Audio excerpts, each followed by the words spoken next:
रही थी जिस तरह से इससे पहले हम बात कर रहे थे साफिर केस के हवाले से और तोशाखाना केस के हवाले से, जहां पर बानी चेयरमैन पीटीआई इमरान खान, उनकी अहलिया भी ये तोशाखाना केस में नॉमिनेटेड थी, उन्हें भी इसके साथ ही गिरफ्तार किया गया था।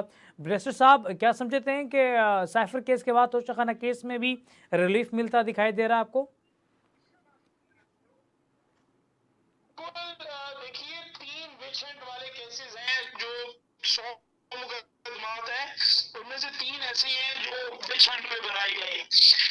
उसमें से एक है अल कादिर ट्रस्ट, एक है साइफर और एक है तोशाखाना। मैं तीनों केसेस में ये समझता हूँ कि तीनों केसेस जो हैं वो मुझे बिल्कुल कोई प्रोबेबिलिटी प्रोसिक्यूशन की उनमें सक्सीड करते हुए नजर नहीं आ रही। मेरे ख्याल में ये 100% सुपीरियर कोर्ट से, चूंकि जहाँ पे ट्रायल हो रहे हैं वो तो बड़े मैनेज्ड एनवायरनमेंट है, मगर मुझे ऐसा लगता है कि जब ये मामला सुपीरियर कोर्ट्स तक पहुंचेगा, जैसे आप देख रहे हैं, तो बड़ा धड़ाधड़ किस्म का रिलीफ जो है वो खान साहब को मिलेगा। और एक में जाहिर है कोई क्योंकि उनके साथ फॉरेन मिनिस्टर शाह महमूद कुरैशी हैं, मेरे ख्याल में वो भी क्विट हो जाएंगे। और तोशाखाना में और अलकादिर में जो है वो बुशरा बीबी साहिबा भी साथ हैं, वो भी एक्विट हो जाएंगी। इन केसेस के अंदर कोई जान मुझे नजर नहीं आती। These cases do not have any legs to stand on पर से। और मुझे ऐसा लगता है कि ये जो कानूनी मामला आता है, ये अब आगे है, ब्लूम में आ गए हैं। जो खान साहब ने बात की कि मैं 5 से 6 महीने और जेल में रहूंगा, मेरे ख्याल में ये ब्लूमिंग पीरियड आ गया है कि जब तमाम मामला जो है वो सुपीरियर कोर्ट्स तक पहुंचेंगे और जो है उनको रिलीफ जो है अब मिलने का वक्त हुआ जाता है। हाँ, अलबत्ता ये बात जरूर है कि खान साहब ने ये जरूर प्रूव कर दी है कि वो डरपोक नहीं है, वो कहीं भागे नहीं है, ना उनके प्लेटलेट्स लो हुए हैं, ना उनकी टांग में दर्द हुआ है, ना उनके सर में दर्द हुआ है। इस बात पे मैं उनको बिल्कुल अप्रिशिएट करता हूँ।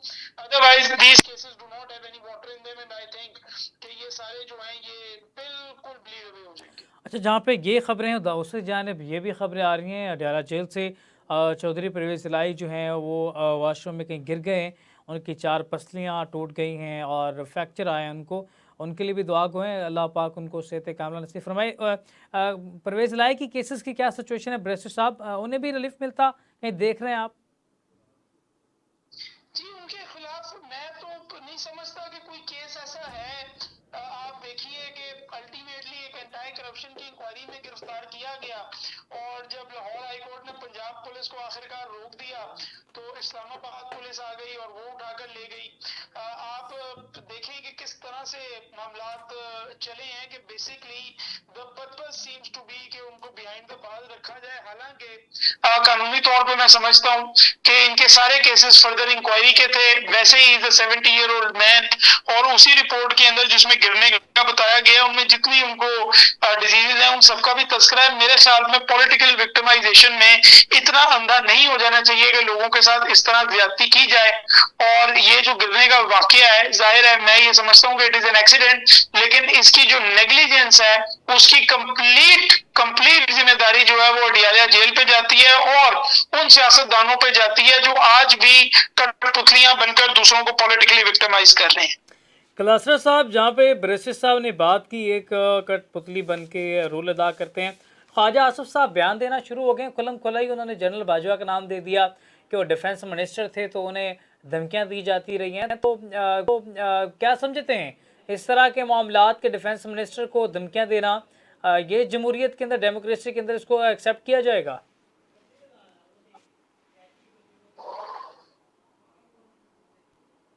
कलासरा साहब, आवाज़ सुन सकते हैं? कलासरा साहब से रब्ते की कोशिश करते हैं। ब्रेस्टर साहब, कलासरा साहब से रब्ते की कोशिश करते हैं। आपसे बात करेंगे।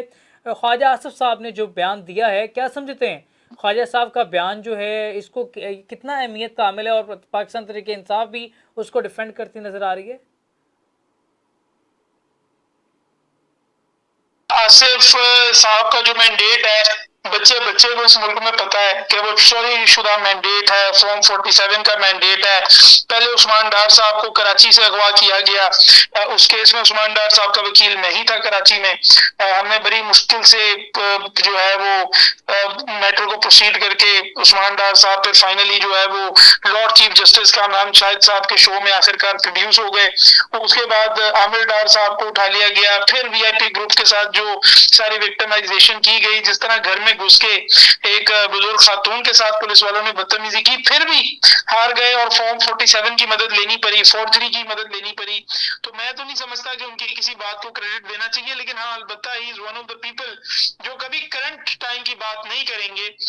वो भी वही है जो आज ये नहीं कहेंगे कि इमरान खान जो है उसका जो है पॉलिटिकल विक्टिमाइज किया जा रहा है, वो ये कहेंगे कि भुट्टो साहब को फेयर ट्रायल नहीं मिला था।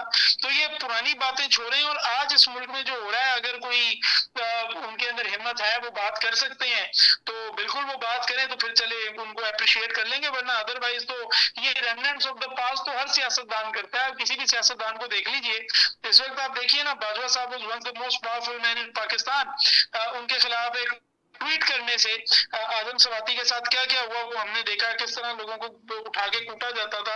एवरीथिंग इज बिफोर अस, मगर इस वक्त के जो हालात हैं उस पर तो कोई बोलने का तैयार नहीं है। तमाम सियासतदान बाजवा साहब को अटैक करने को तैयार है। तो मैं ये समझता हूँ कि ये जो एक डरपोकी है कि हम सिर्फ गुजरे हुए दिन की बात करेंगे, वो अगर छोड़ दें तो शायद उनको अप्रिशिएट किया जाए। बाकी अदरवाइज मैं किसी के साथ कभी बदतमीजी नहीं करता और मैं अभी भी उनको ख्वाजा आसिफ साहब भी कह रहा हूँ, लेकिन पर्सनली मेरे दिल में उनके लिए कोई इज्जत मौजूद नहीं है जिस तरह वो चोरी के एमएनए बने। तो इस तरह तो एक बड़ा इल्ज़ाम है पाकिस्तान मुस्लिम लीग नून पे, तो फिर आप पूरी पार्टी से इख्तिलाफ करेंगे? जी, जिस तरह से मैंडेट लिया गया है, मैं समझता हूँ कि अगर कोई इस पार्टी के अंदर से जो जो नहीं बोला, कुछ लोग बोले हैं, मियां जवेद लतीफ बोला है, साद रफीक बोले हैं, बाकी और दो चार लोग बोले अच्छा हैं, बैरिस्टर शायद साहब ये खान बताएं अब्बासी कि बोले हैं, आप ये अजीज नैरेटिव बोले हैं, मगर आपने जो जो लोग नहीं बोले, बैरिस्टर साहब जो मैं आप आपको नैरेटिव बताऊं कि रखते हैं, बिल्कुल बिल्कुल उनके लिए दिल से बैरिस्टर इज्जत जो है बैरिस्टर साहब वो गिरी है। और मैं ये समझता हूँ कि मैं कभी दोबारा नहीं समझता कि नवाज शरीफ साहब इस गलती के बाद, जिस तरह उन्होंने भीख में ये हुकूमत ली है, तो इसके बाद उनका कोई पॉलिटिकल रिवाइवल होगा, मैं नहीं समझता। बैरिस्टर साहब अगर इमरान खान 2018 में इसी चोर दरवाजे से गवर्नमेंट लेके तो आज अपना पॉलिटिकल कैरियर बनाए बैठे हैं, तो पाकिस्तान मुस्लिम लीग नून भी तो आने वाले दिनों में बना सकती है। नहीं, मैं बिल्कुल इस बात से एग्री नहीं करता। उसकी वजह ये है that I am not trying to take a side here, मैं कोई जिग्नोइज्म में एंगेज नहीं कर रहा, मगर बात ये है कि क्या 2018 में एक पार्टी का सिंबल उनसे छीन लिया गया था? क्या 2018 में मुतअद्दिद बार बार गिरफ्तारियां की सर जा रही रिजल्ट थी? एक ही क्या था, तरीका औरतों वारदात पर अलग हो किसी के सकती मुकदमे है। डाल दिए गए थे? क्या एक विच हंट शुरू कर दिया गया था? और फिर क्या उसके बाद उनकी रिजर्व सीटें छीन ली गई थी? क्या उसके बाद इस हद तक, देखिए हर इलेक्शन में मैं चूंकि अभी भी इलेक्शन सर पिटिशंस कर रहा हूँ, पहले भी बैरिस्टर करता साहब था, बैरिस्टर पाकिस्तान में साहब कभी बड़ा साफ और शफाफ इलेक्शन नहीं बैरिस्टर हुआ। साहब मैं इस हुई बात को चोरी मानने है, को लेकिन तैयार तरीका हूँ, वारदात लेकिन दोनों अगर का आप अलग अलग था। 2024 वाली फोर्जरी को, जो मैसिव किस्म की फोर्जरी हुई है, उसको अगर 2018 से कंपेयर करें तो मैं फिर आपसे with all due respect barrister साहब चोरी डिसएग्री चोरी करूंगा। हुई है, और लेकिन मेरे तरीका ख्याल में वारदात दोनों का अलग था। मैं ये बात कर रहा हूँ कि चोरी दोनों ने की है, लेकिन इंटेग्रिटी तरीका बंदे वारदात को अलग अलग जरूर था। रखनी चाहिए। तरीका वारदात अलग था, चोरी दोनों ने की है। 2018 में भी चोरी थी, 2024 में भी चोरी की गई है। अच्छा, मैं वैसे दोनों को बड़ा, आप अगर समझे तो मैं तो एक बड़ी डिस्टिंक्शन समझता हूँ।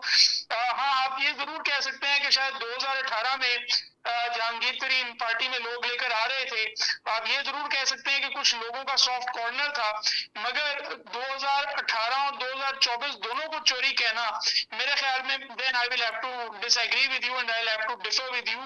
जो सारा कुछ 2024 के इलेक्शन में हुआ है, ऐसा ना 2008 में हुआ, ना 2013 में हुआ और ना 2018 में हुआ। चलें ब्रेक पे जाते हैं। हमारे साथ कशवर क्लस्टर साहब ब्रेक के बाद मौजूद होंगे। चलिए छोटे से ब्रेक के बाद दोबारा हाजिर होते हैं। बैरिस्टर साहब इसी गुफ्तगू का आगाज़ करें। बिस्मिल्लाहिर्रहमानिर्रहीम, अस्सलाम वालेकुम। आप देख रहे हैं प्रोग्राम जर्रा, मैं उसामा जाहिद हूँ। पंजाब की सियासत से बात करें तो आज हमने एक फ्रेम में तमाम सूबों के वज़रा आला को देखा। आज तमाम सूबों के वज़रा आला और वज़ीर आज़म एक फ्रेम में नज़र आए। एक तरफ तो इख्तलाफात हैं, दूसरी जानिब ये सिलसिला भी है कि एक साथ खड़े नज़र आते हैं जमहूरियत का हुस्न। दूसरी जानिब ख्वाजा आसिफ साहब के बयान को पाकिस्तान तहरीक इंसाफ डिफेंड करती नज़र आई है।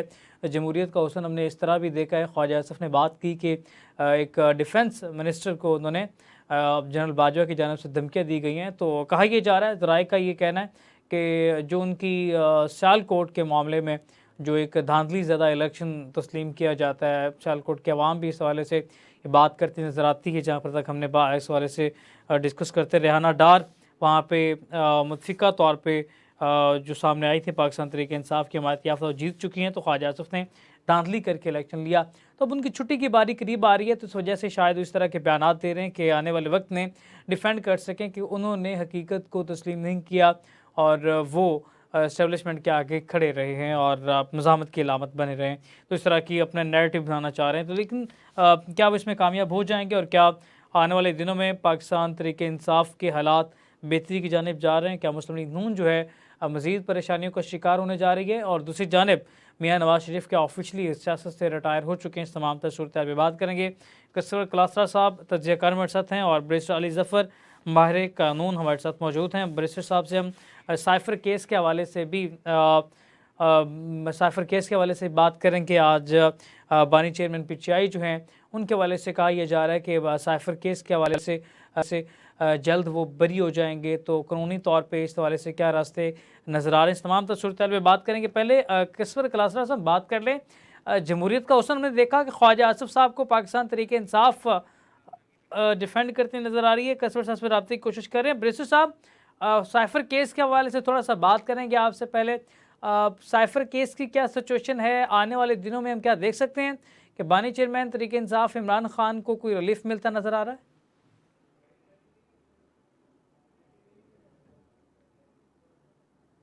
जो है वो मुझ तक पहुंच रही थी। जी आपकी बैरिस्टर साहब, आवाज आवाज़ सुन सकते हैं? मेरे पास आ रही थी, इस फिर बीच में कट गई और मैं समझ चुका। मैं बैरिस्टर आपका जो सवाल साहब, regarding the cipher cipher case है केस के हवाले से हम और बात कर देखिए रहे हैं। साइफ़र केस में बानी चेयरमैन तहरीक इंसाफ मैं इमरान समझ खान को कोई रिलीफ मिलता नज़र आ रहा है? जी देखिए, मेरा तो शुरू से मौक़िफ़ यही है कि साइफर केस का मुझे नहीं लगता कि कोई सर है या कोई पैर है, to be very honest. Case जो है वो शुरू इसके मुल्क को नुकसान पहुंचाया गया, उसके बाद जी वो कहा गया कि समारोह जो है ऑफिशियल सीक्रेट को वायोलेट किया गया। उसके बाद ये कहा गया कि नहीं जी, असल में साइफर की जो कॉपी है वो गुम दी गई। तो ये तमाम अगर आप नैरेटिव देखें तो मुझे तो to be very honest conspiracy को लॉ में साबित करना एक बहुत ही मुश्किल काम है। मुझे ये केस खान साहब पे स्टिक होता हुआ नजर नहीं आ रहा।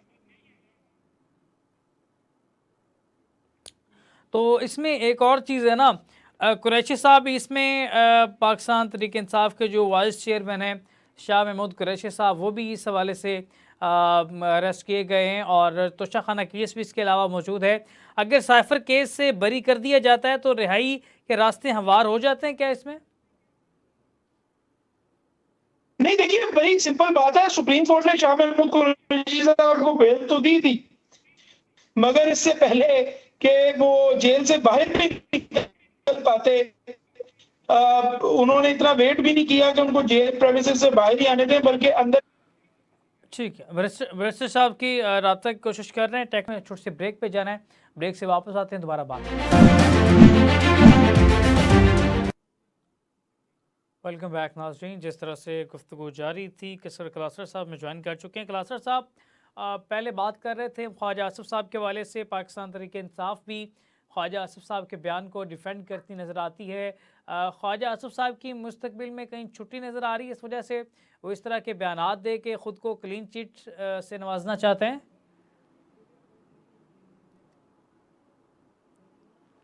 पॉलिटिशियन है और डिफेंस मिनिस्टर के स्लॉट पे बहुत कम लोग ऐसे हैं मैंने पॉलिटिक्स में देखे हैं अपने 25 इयर्स कैरियर में।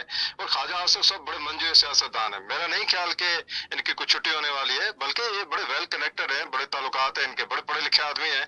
मेरा नहीं ख्याल कि इन द लॉन्ग रन कोई इस किस्म का कोई सानिया ख्वाजा साहब के साथ ऐसा हो सकता है। मैं आपको बताऊं कि जो जिस तरीके से इन लोगों ने इनका जो इंटरव्यू था इसके ऊपर काफी ले दे हुई है, जो इन्होंने वॉइस ऑफ ऑफ अमेरिका को दिया, लेकिन अगर आप उसके अंदर जरा डीप जाके देखें, उसको अंडरस्टैंड करें, तो ख्वाजा साहब की जो बातें थी कोई कंट्रोवर्शियल नहीं थी। तो मेरा नहीं ख्याल कि ख्वाजा साहब अपनी कोई स्टेटमेंट की वजह से आउट ऑफ पॉलिटिक्स या आउट ऑफ कैबिनेट हो सकते हैं, ऐसा मैं तो नहीं देख रहा। अच्छा बैरिस्टर साहब, एक बड़ी अहम पॉइंट है यहाँ पे, Pakistan Tehreek Insaf intra party election की वजह से अपना इंतखाबी निशान बल्ला खो बैठी। अब ज़िमनी इंतखाबात में भी बल्ले से क्या महरूम रहेगी या आज़ादाना हैसियत से इलेक्शन कंटेस्ट करेगी? क्योंकि उसके बाद भी इंट्रा पार्टी इलेक्शन हुए थे, क्या वो इलेक्शन कमीशन ने तस्लीम कर लिए थे? क्या अपडेट है इसकी? जी देखिए, मैं जहाँ तक up to my information elections हो गए, इंट्रा पार्टी इलेक्शंस हो गए, सर्टिफिकेट इलेक्शन कमीशन में जमा भी हो गया, चंद लोगों ने उसको दोबारा से चैलेंज भी कर दिया। अब obviously it is for the election commission to decide, और अगर वो डिसाइड करती है तो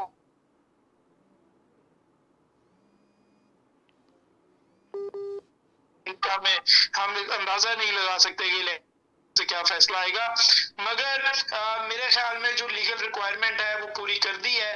और इस दफा अगर ये तो हम सबको पता है, तो मेरे ख्याल ज़िमनी इंतखाबात जो है वो पीटीआई अपने सिंबल के ऊपर लड़ेगी। ज़िमनी इंतखाब, कलासरा साहब आपको क्या नज़र आ रहा है? पाकिस्तान तहरीक इंसाफ ज़िमनी इंतखाबात अपने इंतखाबी निशान पर लड़ने जा रही है, आज़ादाना हैसियत से जैसे आम इंतखाबात में हिस्सा लिया था वैसे लेंगे? देखिए, ये बड़ा ट्रिकी क्वेश्चन है। जिस तरीके से इन लोगों ने तहरीक इंसाफ की मैं बात कर रहा हूँ, ये कोई इतना बड़ा कोई इशू था नहीं जो कि इन लोगों ने अपने पांव पे कुल्हाड़ी मारी। अब आइंदा इनका क्या लहर अमल होगा ये प्रिडिक्टेबल नहीं है। तहरीक इंसाफ जो है अब ये एक ऐसी पार्टी बन चुकी हुई है जिसमें 6, 7, 8 लीडर्स हैं। सुबह दोपहर शाम को इनके स्टेटमेंट्स चेंज होती है, और यही वजह है कि इनके जो ताल्लुकात इलेक्शन कमीशन के साथ हैं वो भी बड़े खराब हैं। तो मैं इसके ऊपर कोई प्रिडिक्शन नहीं कर सकता, लेकिन एक चीज बड़ी वाज़ेह है, नहीं, इलेक्शन कमीशन से ताल्लुकात का कलासरा साहब नहीं ताल्लुक है ना? करेंगे और या अपनी पार्टी का जो सिंबल इनको मिलता है तो जाएंगे तो लाजमी। लेकिन मेरा ख्याल ये है कि ये एक ट्रिकी क्वेश्चन है, इसके ऊपर कब इस वक्त है कि किसी किस्म की कोई स्टेटमेंट देना। इन्होंने मैदान तो खाली नहीं छोड़ना। कलासरा साहब, कलासरा साहब आपने कहा कि इनके इंतखाबात को कैसे लेता है जी, ये प्योरली डिपेंड करता है कि इनको सिंबल मिलता है या नहीं, लेकिन ये कंटेस्ट लाजमी करेंगे, पब्लिक में लाजमी जाएंगे। नहीं, वो तो जाएंगे, पब्लिक वो कहते हैं उनके साथ है, और ग्राउंड रियलिटी भी ये है कि पब्लिक तहरीक इंसाफ के साथ है। लेकिन सवाल कलासरा साहब मेरा ये है कि पाकिस्तान तहरीक इंसाफ का जो इंतखाबी निशान बल्ला आम इंतखाबात में ले लिया गया, आपने कहा कि उनके इलेक्शन कमीशन के साथ ताल्लुकात ख़राब हैं, लेकिन इलेक्शन कमीशन के ऊपर भी कोई इदारा है जिसके ताल्लुकात ठीक होना ज़रूरी हैं, तभी आप पाकिस्तान की जमहूरियत में सर्वाइव कर सकते हैं। नहीं, बिल्कुल ऐसा नहीं है। जरूरी नहीं है कि इसके ऊपर कोई सुप्रीम कोर्ट हो सकती है, उनके साथ ताल्लुकात तो छोटा इदारा है या बड़ा इदारा है, इनके साथ ताल्लुकात का ठीक होना बहुत जरूरी है। लेकिन मैं ये कह रहा हूँ कि जब एक घर के अंदर जो लीडर्स हैं 4, 5 हो और 6 मेंबर फैमिली है, वो 6 के 6 अपने आप को हेड ऑफ फैमिली समझना शुरू कर दें, तो फिर वहां पे प्रॉब्लम शुरू हो जाती है। Same is the condition with party. कलासर साहब आप ये कहना चाह रहे हैं, आप ये कहना चाह रहे हैं कि इमरान खान के बाद जो इनका पॉलिटिकल जेस्चर था वो ख़त्म होता दिखाई दे रहा है? मुझे यही लगता है, क्योंकि जब तक आप अपना हाउस ऑर्डर में नहीं करेंगे तो आपकी बात कौन सुनेगा? आप मरवत की बात सुनेंगे, आप गौहर की बात सुनेंगे, आप शोएब शाहीन की बात सुनेंगे, आप खौसा साहब की बात सुनेंगे। क्वेश्चन इज कि आपने सुननी किसकी बात है? सुबह इनके कुछ लीडर्स हैं, शाम को कुछ है। तो मेरा ख्याल है कि तहरीक इंसाफ एक बहुत बेहतरीन एक मुतबादल बन के आई थी। इन लोगों ने अपने ही पांव पे कुल्हाड़ी मारी, और इनका सबसे बड़ा जुल्म अवाम के साथ हुआ कि अवाम का एतमाद था इनके ऊपर, और इन लोगों ने अपने घर को जिस तरह से जलाया है तहरीक इंसाफ ने, उसकी मिसाल साउथ एशिया में नहीं मिलती।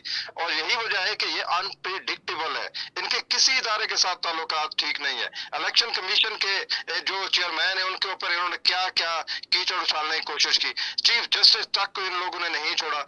आर्मी चीफ के ऊपर इनके लीडर्स के ऑन द रिकॉर्ड स्टेटमेंट्स हैं, जो चीफ ऑफ आर्मी स्टाफ को ये लोग कोशिश करते रहे मुतराजा करने के लिए। कौन सा इदारा इन लोगों ने छोड़ा है? और सबसे बड़ी बात यह है कि ये लोग अपना घर ऑर्डर में नहीं कर सके। इंटर पार्टी इलेक्शन कराना कोई रॉकेट साइंस थी। और एक चीज और मैं आपको बता दूं, जिस तरीके से इन्होंने अपने इलेक्शन कराए हैं पार्टी के, वो उसके ऊपर भी बहुत बड़ा क्वेश्चन मार्क है। ये काम तो पहले भी ये कर सकते थे, लेकिन अभी आपने इसको भी कंट्रोवर्शियल करने में कोई कसर नहीं छोड़ी। तो मेरा ख्याल है कि ये अनप्रिडिक्टेबल पार्टी बन चुकी हुई है, और इसको पार्टी कहना भी मेरा ख्याल है कि इस वक्त मुनासिब नहीं होगा जब तक अपना हाउस ऑर्डर में नहीं करते। मसलन आप ये देखें कि इनके बानी जो है और जो अब जेल में बैठे हुए हैं, वो एक पार्टी के साथ इलाहा करते हैं, इनको फिर एक वेव आती है कि ये पार्टी ठीक नहीं है तो किसी दूसरी पार्टी के साथ इलाहा हो गया, उनके पार्टी इलेक्शन का में मसला चले गए, कलासर इलेक्शन साहब, वो करके जिस कर मर्जी लिया। पार्टी से अब उस पार्टी जिस के मर्जी ऊपर पार्टी से फिर इलाज करें, उनका अंदरूनी अच्छा, मामला है, आप उस पर कैसे तनकीद कर सकते हैं? नहीं, ये अंदरूनी मामला नहीं है, ये पब्लिक हो चुका हुआ है। जब आप पब्लिक में जाते हैं तो फिर आपके अंदरूनी मामलात नहीं रहते। मतलब ये ऑन द रिकॉर्ड स्टेटमेंट है कि जी इनकी जो कोर कमेटी है वो कह रही है कि जो हमारा जो इलाका सुन्नी इतिहाद के साथ था वो कि ठीक नहीं था। No, they are looking for another party. अब ये भी कोई नया कट्टा खुल सकता है कि जैसे ज़िमनी इंतखाबात में जाते हैं तो ये किसी और पार्टी के साथ इलाहा कर लेंगे। तो इन लोगों ने अपना मजाक खुद बनाया है कि अनफॉर्चुनेटली ये एक बड़ी पार्टी थी, और इसको वो जो कहते हैं ना कि घर के चिराग से ही लग गई है आग इस सारे के सारे घर को। तो जब तक हाउस ऑर्डर नहीं कर सकते तो इसको तो पार्टी मानना भी मेरे जैसे एक तजिया निगाह या साहबी के लिए कुछ ठीक नहीं है। कलासरा साहब कहना चाह रहे हैं कि पार्टी नहीं कला समझता जब तक अपना हाउस कलासरा ऑर्डर साहब नहीं कर सकते। कलासरा अनप्रेडिक्टेबल है। कलासरा साहब आप कहना चाह रहे हैं कि दिल के फफोले जल उठे सीने के दाग से, इस घर को आग लग गई घर के चिराग से। बैरिस्टर अली गौहर साहब, ये क्या बैरिस्टर अली ताहिर साहब बात कर रहे हैं इस वक्त? कलासरा साहब वो कह रहे हैं कि आपके घर को आप ही के चिराग से आग लगी है, वकला ने हाईजैक किया, मेरे ख्याल से वो ये कहना चाह रहे हैं। उसके बाद अलग अलग उनके बयानात हैं, बानी चेयरमैन का असल बयान जेल से क्या है वो भी समझना मुश्किल है। क्या वजूहात हैं? ये तो वाकई सिचुएशन उन्हें देखी है। जी, मैं with all due respect at my command मैंने बहुत सारी सुनी अपने भाई की, मगर मेरा ख्याल है कि एक ही सेंटेंस इट इज एग्जेजरेटेड और मेरे ख्याल में the party is faring very well. जिस पोजीशन में वो इस वक्त है, अवाम में सबसे मकबूल तरीन पार्टी है, और 8 फरवरी और 9 फरवरी को जो कुछ हुआ, मेरे ख्याल में उसकी जो पॉपुलैरिटी है वो प्रूव हो चुकी है। मेरे ख्याल में समाज चीफ ऑफ आर्मी स्टाफ से या चीफ जस्टिस से अच्छे ताल्लुकात बनाना नहीं है, बल्कि एक सियासी जमात का काम लोगों के घरों में दिल करना है। और वो मेरे ख्याल में इमरान खान और पीटीआई दोनों की तरफ से वो इमरान खान और पीटीआई की तरफ से जो है वो लोगों के घरों के अंदर दिल है। इंटरनेट बंद था, ट्विटर बंद था, सिंबल था नहीं, उसके बाद भी फॉर्जरी करनी पड़ी और जाली फॉर्म 47 बनाने पड़े ये नून लीग को जिताने के लिए और एमक्यूएम को कराची में जिताने के लिए, जिनका 100% जाली मैंडेट है। चले पीपल्स पार्टी का आप मान लीजिए कि वो कुछ सीटें जीती है, मगर जो नून लीग और एमक्यूएम का मैंडेट है तो 100% जाली है। एवरीबडी नोज अबाउट इट, उनको खुद भी पता है, तभी उनकी शक्लें ऐसे उतरी हुई हैं। तो मेरे ख्याल में तो तरीके इंसाफ इज डूइंग वेरी वेल। और ये जो बुरा वक्त है ये साउथ एशिया की, चूंकि मेरे भाई बात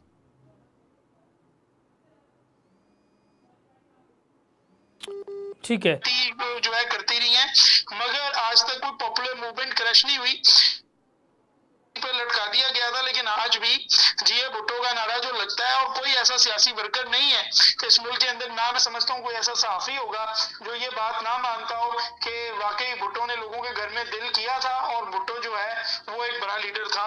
तो मेरे ख्याल में ये जो बाकी जो मामलात हैं ये तो हम देखते रहेंगे, मगर अगर सियासी जमात का असल पर्पज ये है कि वो मुल्क के लोगों को अपने साथ कर ले, तो मेरे ख्याल में तो साउथ एशिया की जो सबसे एक सक्सेसफुल सियासी जमात है वो पाकिस्तान तहरीक इंसाफ है। मेरा एक क्वेश्चन है, मेरा अपना एक पैनलिस्टिक क्वेश्चन है, जी कलासरा, अगर आप मुझे अलाउ करें। जी कलासरा साहब। जी मैं अपने इनकी बात बिल्कुल बहुत ही बेहतरीन तरीके से इन्होंने समझाने की कोशिश की है। मुझे सिर्फ 2 ऐसे वाकयात बता दें कि ये तहरीक इंसाफ वाकई घर कर चुकी है।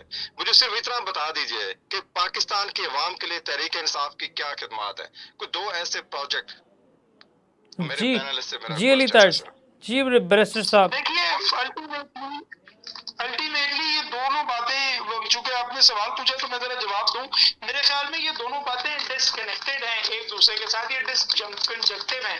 अगर आप वैसे उनकी परफॉर्मेंस के ऊपर बात करना चाहते हैं, जाहिर है वो ऑब्जेक्टिव, मेरी दो क्रिटिसिज्म्स भी होंगी, दो चीजों पे शायद मैं तारीफ भी कर दूं, मगर बात यह है कि आप इस बात को डिनाई नहीं कर सकते कि वो इस वक्त पाकिस्तान की मकबूल तरीन जमात है और पाकिस्तान के युद्ध के अंदर उन्होंने एक दिल के अंदर घर किया हुआ है, और इस वक्त जिन लोगों को आपने हुकूमत में लेके आए हैं और जिनको चला रहे हैं, ये जोरे बाजू से चला रहे हैं। बाकी अदरवाइज वो ऑब्जेक्टिव नहीं बैरिस्टर साहब उनका सवाल ये नहीं है, waste of time to sit barrister down. साहब क्लास्टर साहब का सवाल ये नहीं है। क्लास्टर साहब कहते हैं कि आपसे दो मेरे प्रोजेक्ट ख्याल में ultimately this is between the नहीं। People of Pakistan and the party ओहो बैरिस्टर साहब आप कहाँ पे जा रहे हैं? पाकिस्तान के लोग जाते हैं, मेरी या क्लासरा साहब ओहो या उस्मान साहब की जो मर्जी प्रेफरेंस हो, बैरिस्टर अगर साहब उस मुल्क के बैरिस्टर लोग साहब चाहते हैं कि सादा हम सवाल ए है। को अपना वजीर आजम देखना चाहते हैं तो फिर ए को ही बैरिस्टर बनना साहब है, ये बी क्या को तो बात? बी को बनना है, सी को तो सी को बनना है। बैरिस्टर साहब ये नहीं करें,